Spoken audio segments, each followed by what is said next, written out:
Hello, welcome to Joffier Whispers. My name is Nairi. This was the title of a video that came up on my YouTube feed recently. My worst nightmare: scientists discovered a new terrifying technology with a hidden secret you should fear. Another one: James Webb Telescope just sent back terrifying images we haven't seen. Here's a third one: 5,000-year-old book found in Israel revealed a horrifying message about humanity. The kinds of headlines such as those are obviously designed to trigger our instinct for self-preservation, to make us fearful, and therefore designed to control our viewing habits. Have you noticed how you tend to single out the most dramatic headlines when online? I've had to condition myself to ignore them and pass on to more positive posts, not because I'm burying my head in the sand like an ostrich, but because I don't want to be controlled by the agenda of strangers who use highly evocative language in order to try to seduce me into a state of fear or anxiety, especially when I don't know the original source. When we are constantly reminded about things to fear, even if our own world is peaceful, we do tend to become anxious that it might come down to our own doorstep. It almost never does. Let me tell you what I found terrifying. Knowing a member of my family could be called up to fight the horrific Vietnamese War that had nothing to do with my country except for political affiliations. Flying with a baby in my arms, knowing it could be hijacked at an unanticipated moment. Seeing how quickly people gave up their personal freedom for fear of spreading a virus which hadn't been proved to be of pandemic proportions and for which there was no clear evidence of its existence. While sitting in a hijacked plane probably would have been terrifying, the other situations would have been more distressing than terrifying, but seeing people obediently wearing masks and standing in designated circles on the floor of public buildings being policed by employees was definitely terrifying, because that behaviour was totally irrational. It lacked common sense. It felt as though people were actively participating in their own enslavement and vilifying those who weren't. It indicated a mental state of the collective which was out of control due to fear, ignorance, and lack of definable knowledge about the situation. I wasn't afraid of the virus, I was afraid of other people whose behaviour made no sense. I talk a lot about fear-based thinking and how it controls our habits and actions on so many levels.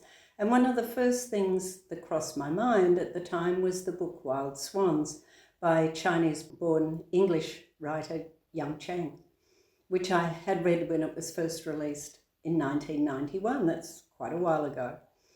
And which I'd like to talk to you about in relation to irrational behaviour. Of course, one can't summarise a whole book in a short video, but the point I want to make about Jung Chang's work is that there are many aspects of human behaviour that can play out in any setting, regardless of race, social status, country or culture. And there are many lessons to be learned through that particular time in history. Remember, knowledge is power.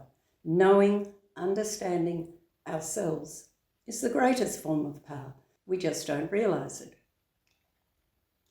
Swans is about the lives of 3 generations of Chinese women, but underlying the story is the Chinese Cultural Revolution under Mao Zedong, which began in 1966 when the author was quite young. During the early months of 2020, I saw elements of the very early days under Mao playing out not just in one country, but all over the world, although in a different context. And I want to make it clear that while I'm not implying China is the same as the rest of the world, China had a very different history to Western countries, the issues I want to address in the book are not about the culture or its history, but about how people behave under duress, especially when they're denied factual information. The book illustrates very clearly and also shows how masses of people can be psychologically manipulated to destroy one another by creating a common enemy amidst constantly reallocated battle lines, so people lose track of who the real enemy is and which side they're really on. The subsequent deterioration in their lives and lifestyles happens so incrementally that it's unnoticeable for a long period of time, until one day people wake up to the fact that the world has changed for the worst, but by then it's too late. Both horse and gate have bolted. So let's take a look at a couple of the ways in which manipulation of our thoughts and behaviours is used to control us by looking at a couple of examples in Wild Swans. If the best way to unite people into any ideology is to create a common enemy, the communists in China didn't need to create one. They already had the Japanese occupation and the Kuomintang, who were ruthless even towards their own people because it was all about power, not politics. And they had poverty. Once the communists were well established, then they found other enemies: academics, the bourgeoisie, teachers, other professional groups, and former Kuomintang supporters, even if it had been due to coercion. Even those who supported the new regime could be found guilty of crimes they hadn't committed merely by twisting the current narrative. Extreme violence, sadism, and corruption had been endemic in China for many generations, and the 7-year occupation by the Japanese had destroyed much of their traditional way of life, so people generally lived in fear. And of course, fear is the best way to control people regardless of the source. And in Western countries, it's a powerful tool, as the headlines I quoted indicate. It can be created in many ways, and because it's so difficult to know whether the source is real or just a deception, in the modern media-based world, it's so easy to persuade whole populations that there's some kind of threat, even whether it be disease or climate change or alien invasions or racism, homophobia, war, loss of freedom. In the modern world, we're still tribal. We label ourselves or others label us as black, white, transgender or straight, belonging to a particular race or religion, intellectual versus plebeian, vaxxer versus unvaxxed, climate change believer or denier, right versus left wing, political leanings. You get the gist. We find our tribe and can usually find a common enemy. During the early days of the pandemic 3 years ago, the supposed enemy was a deadly disease. Then it was those who refused to wear masks and social distance. Then it was the so-called anti-vaxxers. Then it was the doctors and medical researchers who disagreed with government-supported medical advice. Then it was those who felt there was something more sinister underlying the whole situation. It was manipulated to be about the borderline between self-sacrifice and self-preservation. People were so distracted by each new fear, there was no time or space for rational thinking, and very few were willing to stand against the narrative, even if they did have doubts, just in case it were actually true. So they were willing to give up all their personal rights for a possibility. And that's the problem with ignorance. If you don't know what's true, but are willing to believe what you are told without doing your own fact-checking, then you are giving away your right to self-determination, and you're giving away your power. In China, the communists promoted themselves as creators of a cultural revolution, although it was based on Marxist ideology. And on the surface, that was extremely persuasive because it appeared to imply rethinking the culture as a whole in the best interests of all. Following the overthrow of the Kuomintang, the communists treated prisoners and the general population well for a while. They improved the economy, they greatly reduced inflation, and allowed people to return to their homes and their land. Mao Zedong had a policy of winning the hearts and minds of people in order to persuade the population to come over to the side of the communists, and it worked well. But their promises didn't last long. When people share ideologies, it can quickly lead to extremist views and generally results in an endemic self-policing system whereby adherents control one another's behaviour.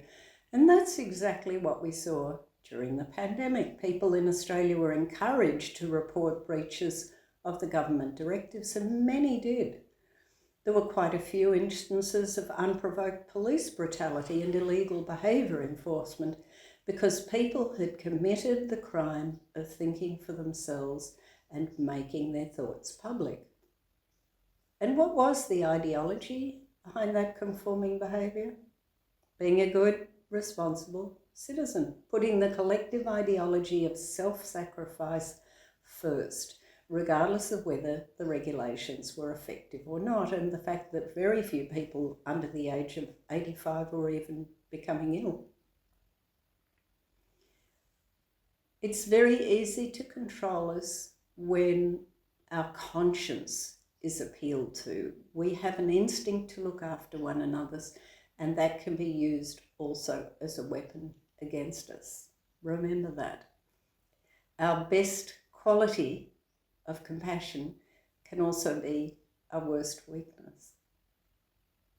Sometimes.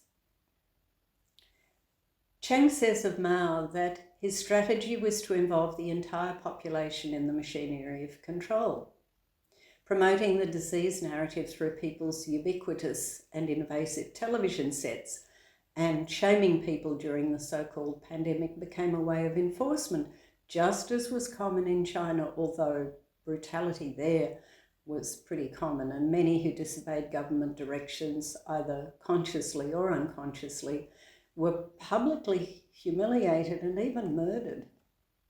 So many were murdered.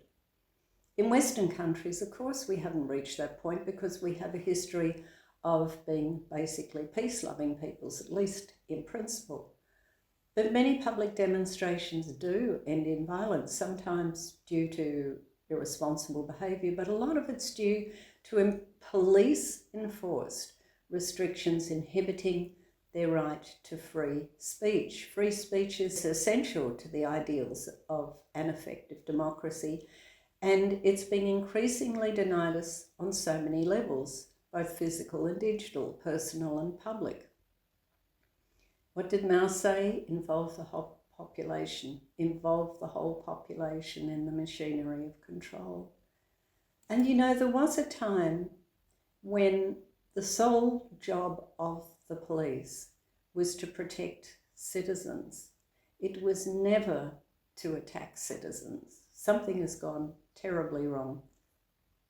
Back to Jung Chang. Her parents were founding members of the Communist Party, and we see how party ideology based on self-sacrifice and full commitment to its ideals played out in their lives.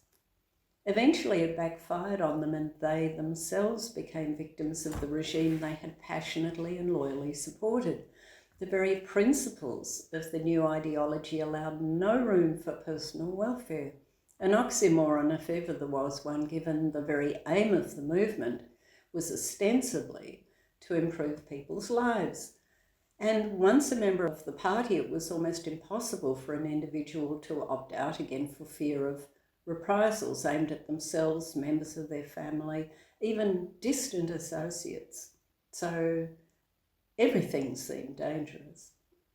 At one point, Chang's mother, who already had had a life-threatening miscarriage, was forced to carry her own bed, roll and survival rations across many miles of unforgiving terrain with poor quality food and little rest during her second pregnancy. She had no support from her husband, who enjoyed the privileges of his official status and put the movement's ideals before the welfare of his own wife and child in order to prove that they were not bourgeois in their tastes and lifestyles. Writes Chang, the idea was that people should be reformed to be more like peasants because the communist revolution was in essence a peasant revolution. This process of self-correction, which people were coerced into, appealed to the guilt feelings of the educated. They had been living better than the peasants, and self-criticism tapped into this. and they were obliged to look at their own failings and criticise at public meetings, criticise themselves, criticise one another privately and themselves publicly. What a powerful tool. Of her mother, Chang says that as time went on, the revolution had not, it seems, brought a solution to their problems. Indeed, it had caused new ones. For the first time, she vaguely reflected on the fact that as the revolution was made by human beings, it was burdened with their failings. But it did not occur to her that the revolution was doing very little to deal with these failings and actually relied on some of them, often the worst. And she's talking about pettiness and greed, jealousy, spite, payback, all those negative aspects of our natures. There's a very popular and fairly powerful figure in the United States at the moment who talks about making America great again, and that's fine. But how is that to be done? It's easy to persuade a population to support fine rhetoric that appeals to their needs and their issues, but the problem isn't the people in power. They can't fix our problems. They're part of the problem. And if you look into the mirror, you will see a reflection of yourself. We're all part of the problem, which is that despite social media, most people don't think for themselves and don't know how to find the real truths. They don't have sufficient knowledge or intelligence or even time to do so. Unfortunately, within the process of conforming to a given narrative, there's also the potential for them to be easily persuaded in the future to turn against their own kind through simple coercion, just as the Chinese did. I see so many comments on YouTube channels I subscribe to, which are obviously from people who have tapped into various narratives and are virtually spouting slogans which obviously don't come from a place of knowledge and wisdom, but are just a reflection of their own egos and biases. We don't use the word peasant these days, not very often, but it's clear by these people's language skills or lack thereof that many of them are semi-literate, and that's a position those people unconsciously occupy in Western societies. It just doesn't have a label because that would be politically incorrect in the current climate. But those people don't want the truth. They just want to fight because they are afraid of an unknown enemy and are looking for scapegoats. They don't really understand what's happening. They believe what they're told on social media rather than researching the facts. Those people are part of the problem, not the solution. And the rest of us who stand by and allow that to happen without comment are also part of the problem. Mao Zedong was a strategist, and he knew the best target to enforce his ideology, well, his personal drive for power really, was to target youth because they're inexperienced and more open to ideologies than more mature individuals. Mao gave them license to express their worst instincts, such as a tendency to violence and destruction, sadism, and tribalism. They're also more easily aroused to activism. Their tribe was the frightening Red Guard, but members were subject to the same violent treatment they dealt out to the population at large if they in turn showed any kind of dissent. We see the same thing happening today in most Western countries, where many police forces are no longer providing safety for the community, but often the opposite. They're often the modern equivalent of the Red Guard, repressing those who need to make their opinions known in an often unnecessarily violent way. We see racism, gender confusion, and partisan politics being instilled in our youth. They are being given license to give in to their baser instincts. Mao Zedong also targeted the intellectuals, the teachers, doctors, artists, creative people, because they were the greatest threat to the totalitarian regime. Teachers especially were a good target for disenfranchised young people, especially the Red Guard. And of course, All universities have student protests. It's part of university life, but it can often go wrong.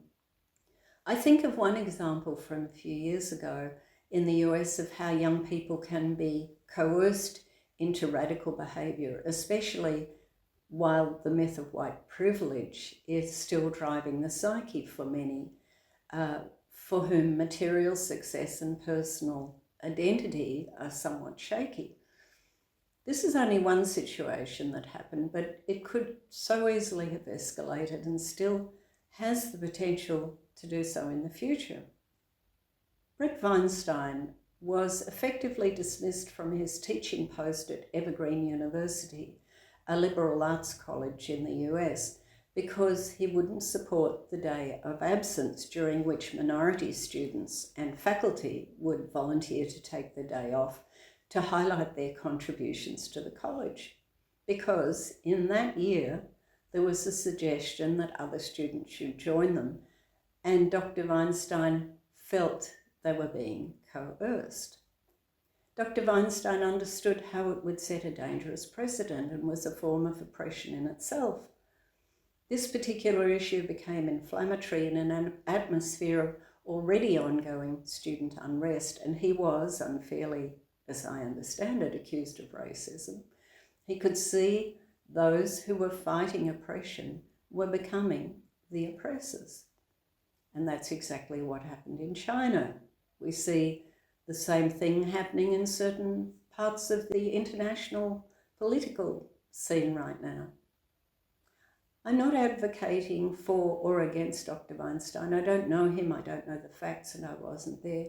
But I have heard him speak many times, and I have viewed some videos of student interactions on that day, and they are disturbing to say the least. At one point, Dr. Weinstein, in trying to address protesters' issues to diffuse the situation, felt he might be at risk of physical abuse, and it actually looks that way on the video.